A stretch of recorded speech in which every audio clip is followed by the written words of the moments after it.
Hi everybody, I'm Bree the Plant Lady, checking in with a mid-July container tour.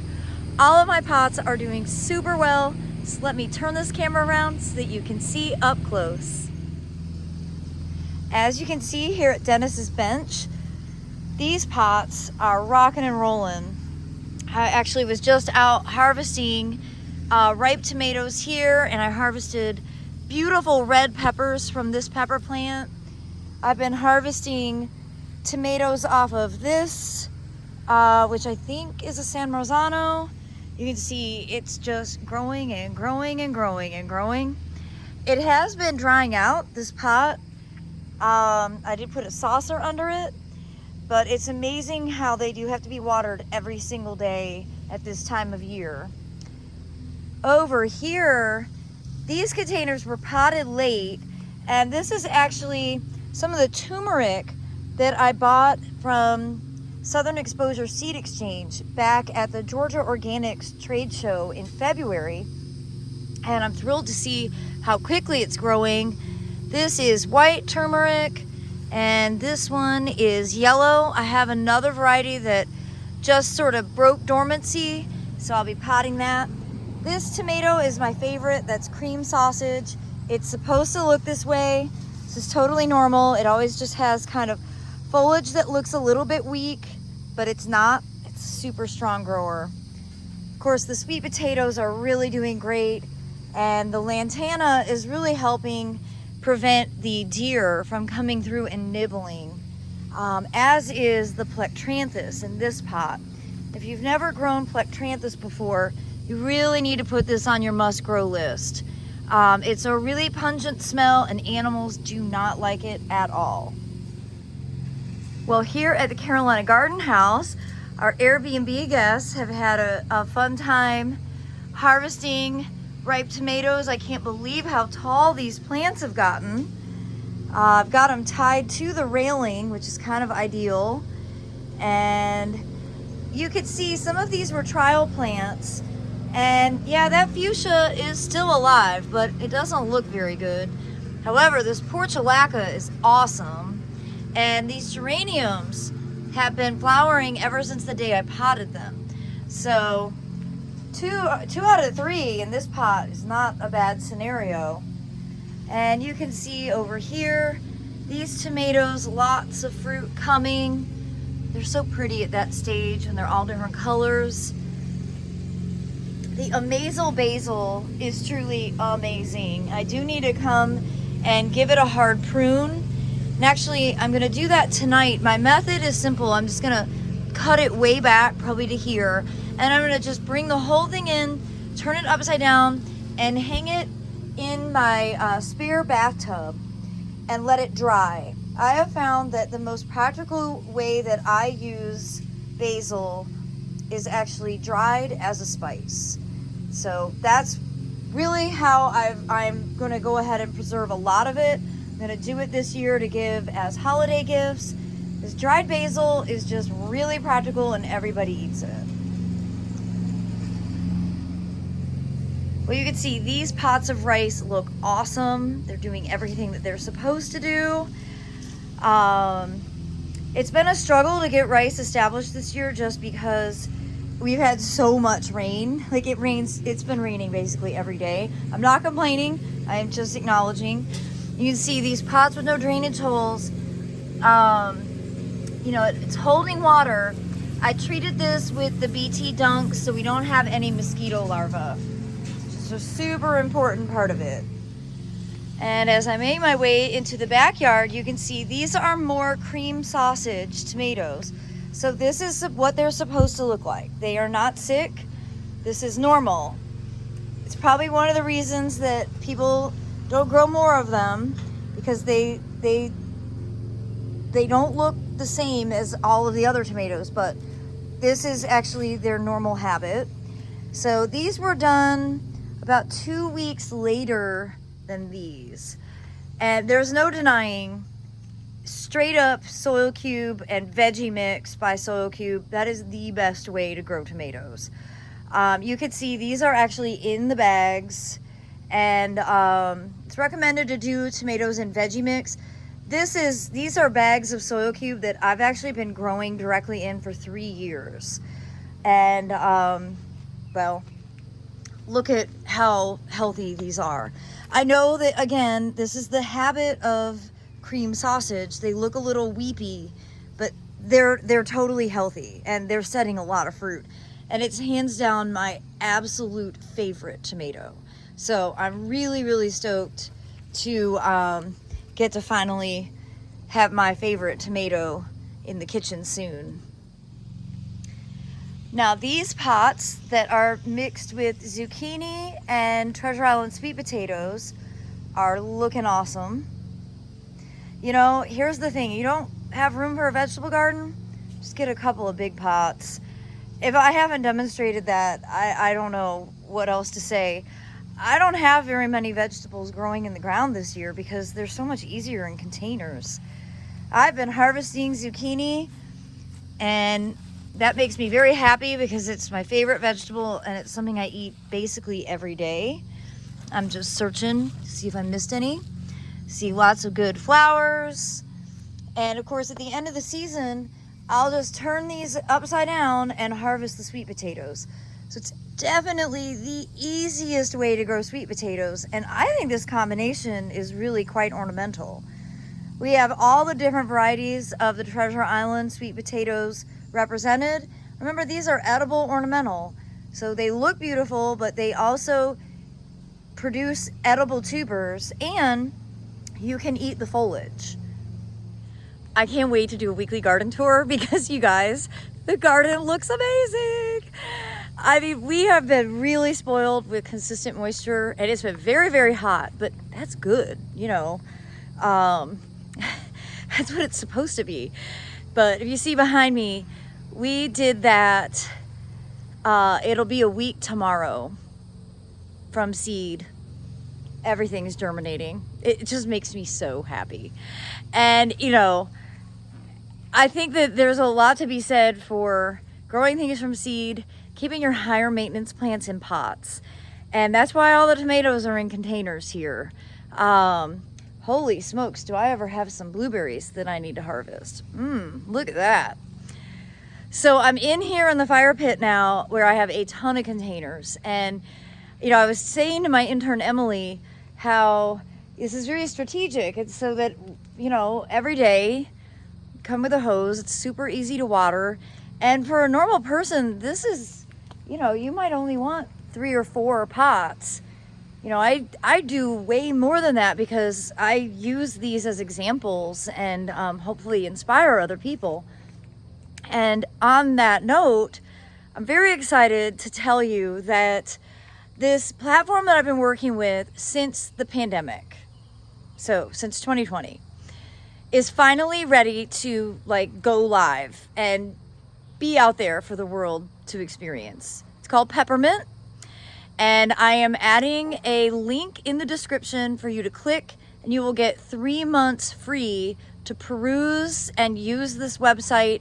It's basically set up to enable people who want to discover new hobbies, and gardening is just one part of it. There's lots and lots of options. There's, you know, travel and cooking and baking and woodworking, and, you know, my segments on gardening are just one little section. But the class that I have on there is all about container gardening. And it's really beautiful. Like, it's not me holding a cell phone. You know, I'm limited by my technology and my lack of desire to do more with technology. That's what it really is. And they shot this last fall, and it's a really great in-depth everything you need to know about successful container gardening. So I hope you'll be interested and click that link and peruse the Peppermint website and utilize the platform. You'll get 3 months for free.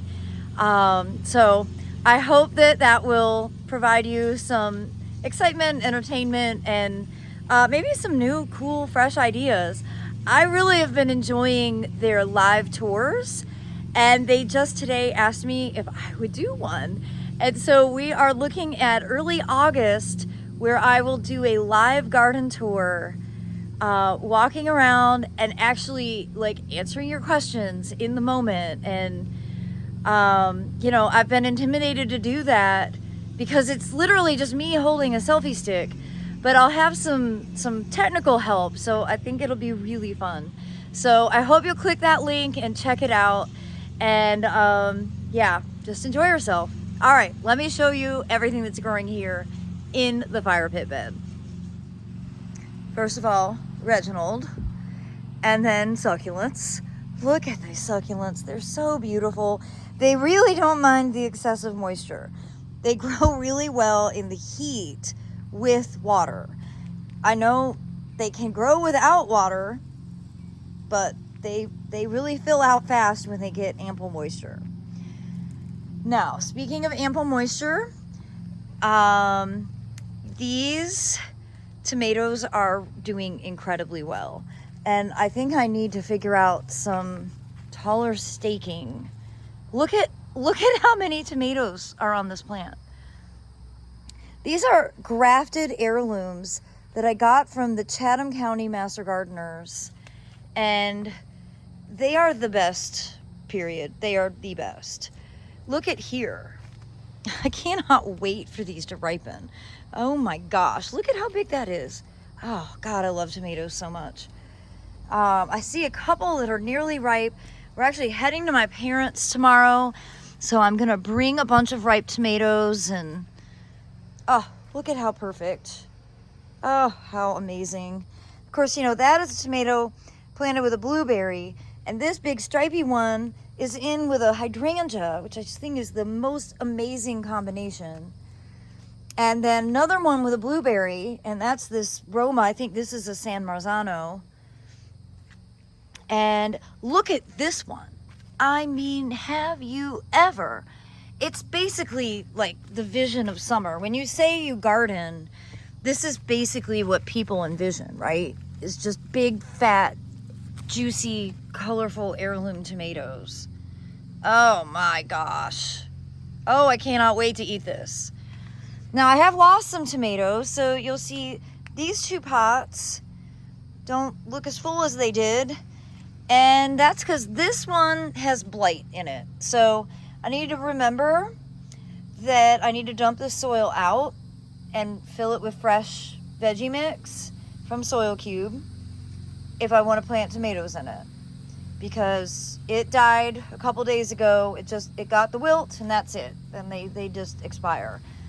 This one, actually I didn't have a tomato planted in it because I had all that broccoli. And so I've got this planted just a few days ago. That's a variety called blueberries. Yeah, you can see those beautiful mangaves.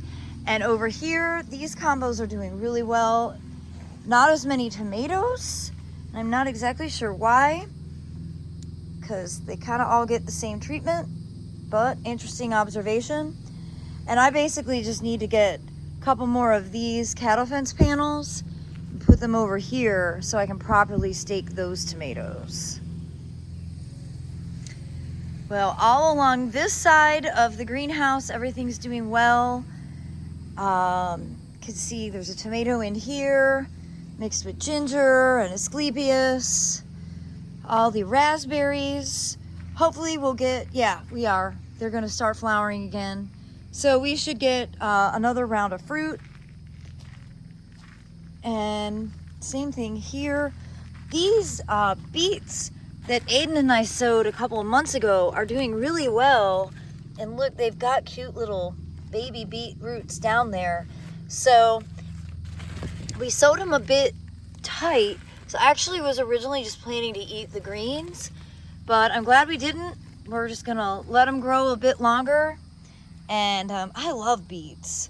Roasted beets, I think, are one of the most delicious things ever. Well, as we round this corner, you can see the tomatoes are growing really well through that cattle fence. Unfortunately, this bag also has blight. So no tomatoes in there. They all got wilt and died. Hopefully the other bags are clean. It's possible that they aren't. So we're just gonna wait and see. I don't preemptively remove them, but I'm trying to really pay attention and take note. And you can see more of the cream sausage. You know, they definitely have a distinct look, but they are very happy and very healthy. And of course these back here, I do need to kind of crawl in here and get these to come up through. I'm probably going to give them a couple more days just so they're tall enough that once I pull them through, they'll actually hold. Here on the patio, the Tower Garden tomatoes are rocking and rolling, and there are a lot of tomatoes in here. It's sort of hard to point them all out. None are ripe yet, but you can see down here, there's a lot of tomatoes in there. And all of these pots are doing well. You can see this pot of black madras is finally starting to bulk up. And this is actually last year's turmeric from the grocery store, which I'm pretty excited by. And this pot, the tomato has certainly exceeded its cage. You know, I know this happens every year, but somehow I always kind of forget that when I'm doing these pots. So we're gonna have to come up with some staking concept for here as well. And then this aqua pot, it dries out really fast. I think I just prefer pots that are soil all the way through because then they have better root mass. This basically has to get watered every day. And it's holding water, but we still have to water every day. And I also don't know what I'm going to do with it in the winter because it holds water. It doesn't have a drainage hole. I can't leave it out in the winter because it'll crack and break. But I am pleased to see all this new growth on this lime. And this basil is awesome. This is one of the trial basils, and it has not flowered yet. I haven't had to do any pinching on it. It's super tight and it's really delicious. And the cranberry is holding on, but you can see it's got brown leaves, and that's because the pot dries out. So it's a really pretty container, but I don't think that it's going to be the end-all solution for pots for me. Plus it was very expensive. You know, again, like if you only have a patio, this is not a bad idea. You know, these aren't fancy pots. These are just 3-gallon, black 3-gallon pots. Inexpensive, easy to find. And this, I believe, is orange icicle, which is a really great orange Roma type, a paste variety. And over there is more cream sausage. I really like paste tomatoes because I like making sauce and salsa, but they're also really good just sliced and eaten. So, and they're a lot less maintenance, let me tell you. They don't grow exponentially, but they do fruit and flower until frost. So if you don't have a ton of room for like a 14-foot tall heirloom, grow paste varieties and you will get a lot of harvest with a lot less work. Now behind that, you can see we have not gotten the colander apples planted yet. They're totally fine. They're really happy in these large pots. And look, this one actually has set an apple. I mean, it's not ripe yet. It's super hard, but I was pretty excited about that. And I'm still just in awe with this container that you can barely even see the lime tree, but you can see the limes are starting to form because this begonia, which was a trial begonia from last year, is just an absolute knockout. It has been in bloom every single day. I've got to say, I think that I've become a begonia person. And I wanted to show you Ava Grace and Mangave Bad Hair Day, looking great. And this west-facing window box is great. I mean, I gotta say, this Delosperma, which is a trial plant, Ocean Sunset, really, really nice. It's filled out really well. And I just am really pleased with how this Full sun west facing window box has looked, it's not growing too abundantly. You know, it's nice when you can have somebody seated here and the plants aren't getting in the way. I'm really happy with this. And I might as well show you the other window box, which is east facing. Gets a lot of shade, and look at how beautiful it is. So remember, succulents are really versatile and they can grow in a wide variety of environments. Wet in the summer, full sun, full shade. I'm over the moon with how both of these succulent window boxes look, and have required zero maintenance on my part. I think I've watered them each maybe like 4 times. And as we come along the front here, you can see these shady these shady containers look great. I'm still so impressed with this. I keep talking about it. Begonia elatior moved to joy salmon. All of the plants in here look beautiful, but this one, these flowers are amazing. I probably need to do some trimming over here on these impatiens just to give that begonia a little bit more space.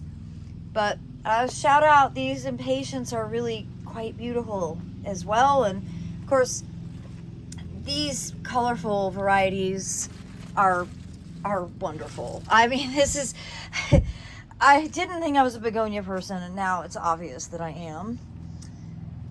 So into the driveway bed, you can see the rice is really struggling to get established because the seed keeps getting washed away from all the rain. All the petunias died in the wall, so I replaced them with pieces of coleus that I had rooted. They look a little worse for wear right now, but I know they'll recover, and they'll fill out. I should have just done it all coleus to begin with, but lesson learned. I also want to show you guys this basil, another one of the trials. This is Pesto Party, and I have not done any pruning to it at all. I mean, other than that I've harvested some to eat, and it is delicious. But no flower formation at all. These have been bred to be short day flowering, so they don't bloom until after equinox in September. Really, really huge improvement on basil. And I'm a little worried that this tomato is suffering. It looks like it's suffering, and it might just be the heat off of the driveway. It could literally be as simple as that. So we'll see how it does. I have to say, this Savola from Proven Winners, this is a knockout. This really is a fabulous plant. You can see it over there, and it is beautiful. It has looked gorgeous since the day I potted it, and I'm really, really impressed with this. I'm also really impressed that it's like the middle of July and these nasturtiums are still doing their thing. And we have now had at least 2 weeks where we're in the 90s every day. So, of course, these get watered every day, even when it rains, because honestly, the house blocks a lot of the rain for these pots. So these get watered all the time. The hose is right there. It's super convenient. And these pots of rice, you know, continue to stay, you know, totally saturated with water. And of course, the mangave wall is looking great. They're definitely starting to get some size on them. They're not growing quite as fast as I hoped they would, but I think they're going to be amazing by the time we have the fall open garden, which is Saturday, September 23rd from noon to 4 p.m. Well, everybody, I hope you'll be inspired by this container tour. And remember to mark your calendar for the fall open garden, Saturday, September 23rd, noon to 4 p.m. Rain or shine, free, no registration. You can find more information on my website, breegrows.com. And also, I hope you'll click the link for peppermint. Check it out. Give me some feedback. I would love to get your perspective on it. You know, I'm kind of the person that I just want to share my enthusiasm for horticulture, and I really enjoy doing it when I have technical support, and that's precisely what the peppermint team has provided me. So I'd like to be able to keep working with them and providing the best quality information that people really want and need. So please give that a little look over. Remember, you get 3 months free. So just click the link in the description. Well, everybody, thanks so much for tuning in. I look forward to sharing another update with you soon. Happy gardening.